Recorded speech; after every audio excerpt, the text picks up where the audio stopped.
જો તમે પણ લેન્સ પહેરતા હોય અને વધારે લાંબો સમય લેન્સ પહેરી રાખવાની તમને આદત હોય તો થોડા ચેતી જજો. તો તમારી આંખોને મોટું નુકસાન પહોંચાડી શકે છે. તમે જોઈ રહ્યા છો વાઇબ્સ ઓફ ઇન્ડિયા. મારું નામ છે જયરાજ અને વાત કરી રહ્યો છું ભારતીય અભિનેત્રી જાસ્મીન ભસીન વિશે. કારણ કે હાલમાં જ એમનો વિડીયો અને ફોટો સોશિયલ મીડિયા પર વાયરલ થયા છે અને થયું છે એવું કે એક ઇવેન્ટમાં ગયા હતા અને જેમાં ઇવેન્ટમાં લાંબો સમય સુધી એમણે લેન્સ પહેરી રાખ્યા હતા અને આ લેન્સ પહેરી રહેવાને કારણે એમની આંખો છે એ અચાનક બળવા લાગી.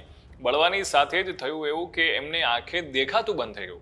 હવે એક ઇવેન્ટ હતી, એ ઇવેન્ટ એમણે પૂરી કરી અને ઇવેન્ટ પૂરી કર્યા બાદ જ્યારે હોસ્પિટલ પહોંચ્યા ત્યારે ડૉક્ટરે કહ્યું કે એમને જે કોર્નિયા છે એ લાંબા સમય સુધી લેન્સ પહેરવાને કારણે ડેમેજ થઈ ગયો છે અને એટલા માટે થઈને જ્યારે એમની ટ્રીટમેન્ટ કરવામાં આવી ત્યારે પણ ડૉક્ટરે કહ્યું કે તમને હજી પ્રોપરલી એમને સાજા થતા 4 થી 5 દિવસ થશે, પણ અત્યારે એમણે આંખે પાટા બાંધવામાં આવ્યા છે, ચશ્મા લગાવી રહ્યા છે અને અસહ્ય પીડાનો એ સામનો કરી રહ્યા છે.